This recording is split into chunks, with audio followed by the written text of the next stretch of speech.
दोस्तों, जैसा कि हम जानते हैं कि हर कोई जीवन में सफलता पाना चाहता है, इसलिए लोगों के पास हमेशा एक सपना या लक्ष्य होता है जिसे वो हासिल करना चाहते हैं।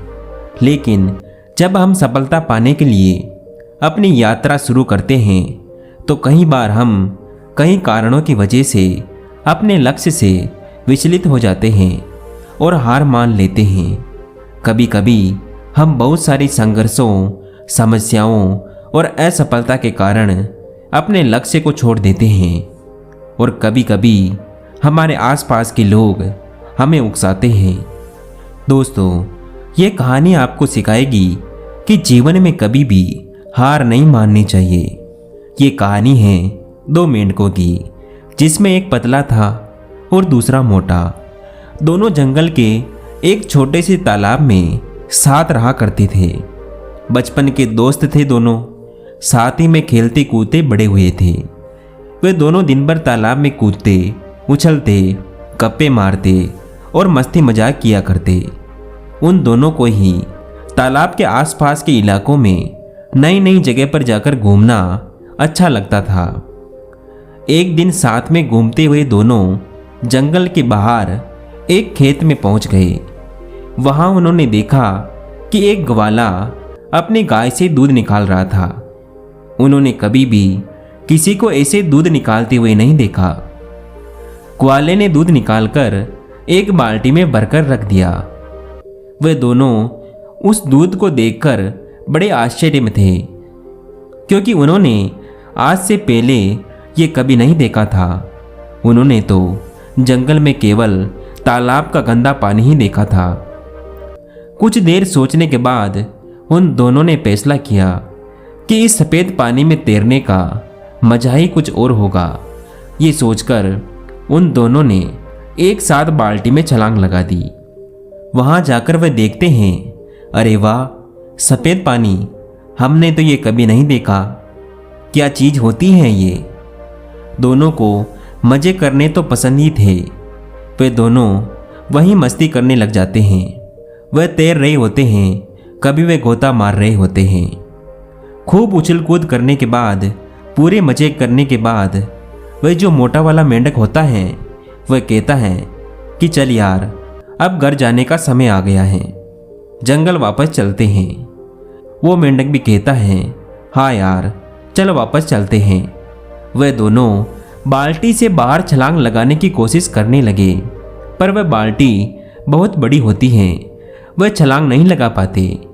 वह दोनों बाल्टी के किनारे जाकर बाल्टी की दीवारों से छलांग लगाने की कोशिश करते हैं, पर वह देखते हैं कि वहाँ बहुत ज़्यादा फिसलन है। वह जब भी कूदने की कोशिश करते हैं उनके पैर फिसल जाते हैं। उन्होंने लगातार कई बार प्रयास किया, कभी बाल्टी के बीच से तो कभी बाल्टी के किनारे से, लेकिन दूध की चिकनाहट और उसकी फिसलन की वजह से वह बाल्टी से बाहर नहीं निकल पा रहे थे। अब वह जो पतला वाला मेंढक होता है वह मोटे वाले मेंढक को बोलता है, भाई देख, निकलना तो है हमें इस बाल्टी से बाहर, इसलिए हमें कोशिश तो करती रहनी पड़ेगी। पर हमने बहुत बार कोशिश करके देख ली, इसलिए मुझे लगता है कि हम खुद इस बाल्टी से बाहर नहीं निकल पाएंगे, क्योंकि यहाँ बहुत ज़्यादा फिसलन है। तो हम क्या करते हैं कि हम तैरते रहते हैं। अगर हम तैरते रहेंगे तो कोई ना कोई यहाँ आकर हमें बाल्टी से बाहर निकाल ही देगा।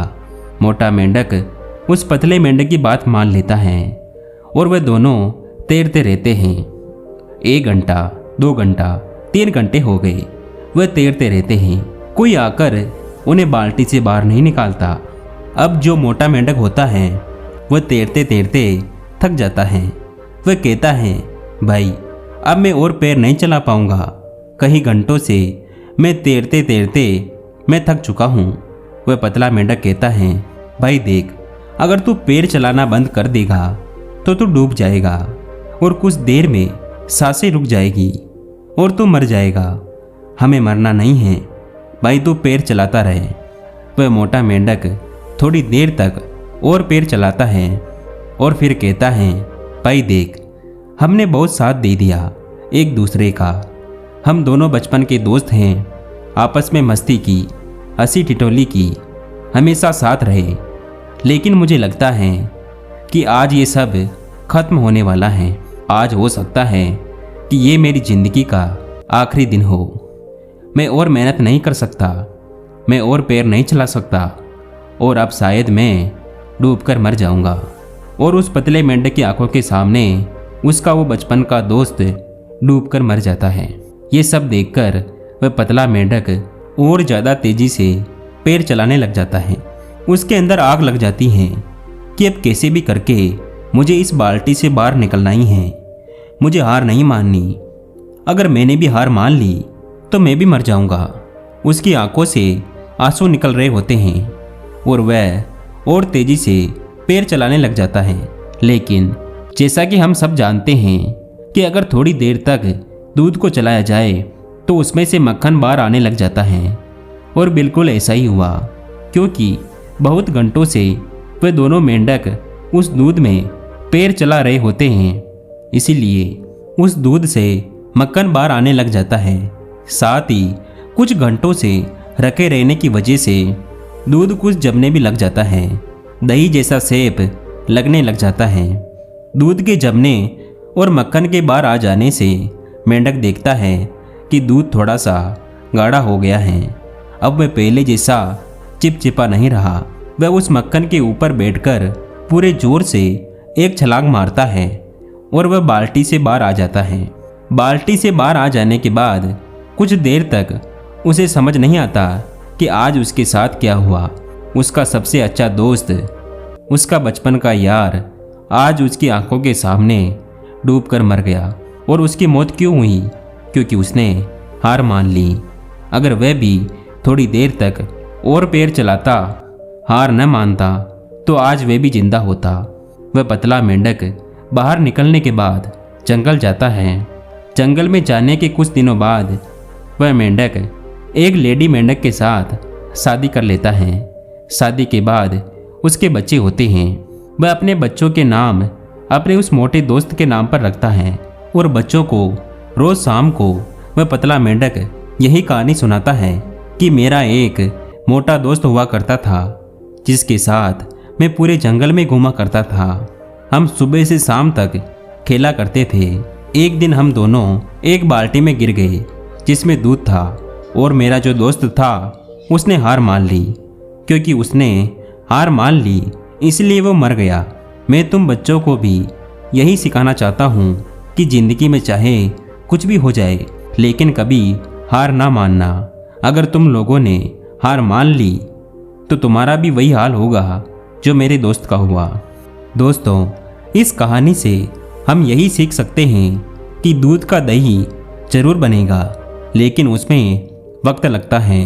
और अगर हमने समय से पहले हार मान ली तो हमारा भी वही हाल हो सकता है। हो सकता है हमें ज़िंदगी में अभी वह सब ना मिला जो हम चाहते हैं, लेकिन जीवन में मिलता उन्हीं को है जो कभी हार नहीं मानते। ये भी तो हो सकता है कि हमें वह सब ना मिले जिसे हम हासिल करना चाहते हैं, लेकिन हमसे ये सुकून कौन छीन पाएगा कि हमने उस चीज़ को पाने के लिए आखिरी दम तक प्रयास नहीं किया।